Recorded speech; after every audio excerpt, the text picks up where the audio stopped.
Hello friends, અન્નુસ કુકિંગમાં હું આજે લઈને આવી છું ઇન્સ્ટન્ટ ભરેલા મરચાં. તો ચાલો સ્ટાર્ટ કરીએ. એક પેનમાં મેં 2 ચમચા ઓઇલ લીધું છે અને 1 કપ ચણાનો લોટ મેં એડ કરી લીધો છે અને ચણાના લોટને આપણે શેકી લેવાનો છે.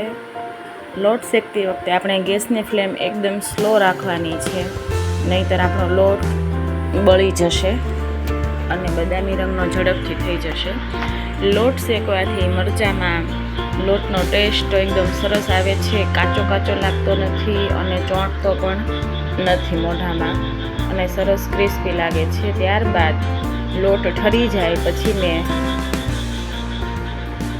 લોટની અંદર મીઠું, ધાણા જીરું, કાશ્મીરી લાલ મરચું, હળદર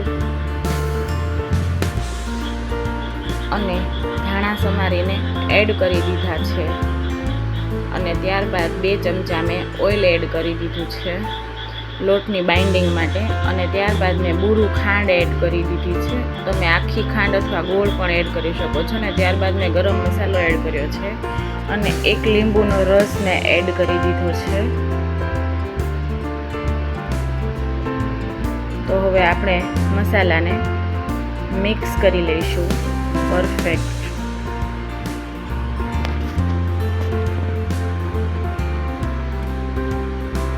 તો હવે અહીંયા મારો મસાલો સરસ મિક્સ થઈ ગયો છે. તો આ રીતના જે ભાવનગરી મરચાં આવે છે તેને મેં વચ્ચેથી કટ મૂકી દીધી છે. આ મરચાં ઓલરેડી મોળા જ આવે છે એટલે મેં અંદરથી બીને તે કાઢ્યું નથી. તો હવે આપણે લોટને અંદર ભરી લઈશું. આ રીતે એકદમ દબાવીને મસાલો ભરી લેવાનો છે. તો અહીંયા મેં મસાલો બધો ભરી લીધો છે અને બધા જ મરચાંને સરસ રીતે ભરીને તૈયાર કરી લીધા છે, તમે જોઈ શકો છો. ત્યારબાદ એક પેનમાં ઓઇલ લીધું છે, તેમાં બધા જ મરચાં લોટનો ભાગ ઉપર રહે એ રીતે મેં ગોઠવી દીધા છે.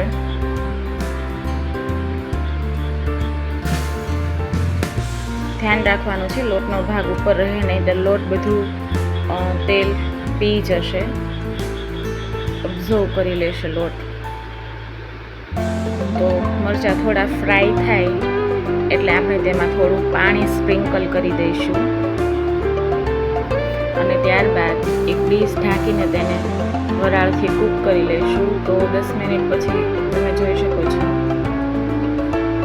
મારા મરચાં એકદમ સરસ બફાઈ ગયા છે અને લોટ પણ ચડી ગયો છે અને મસાલા પણ સરસ મિક્સ થઈ ગયા છે.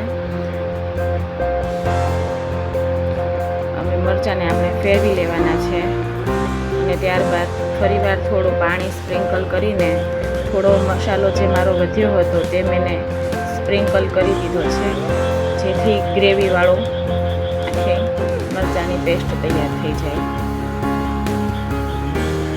તો તમે જોઈ શકો છો મારો મસાલો પાણી સાથે સરસ ભળી ગયો છે. મેં 2 મિનિટ સુધી એને કૂક થવા દીધા છે અને ત્યારબાદ હલાવીને સરસ મરચાંને ફ્રાય કરી લીધા છે.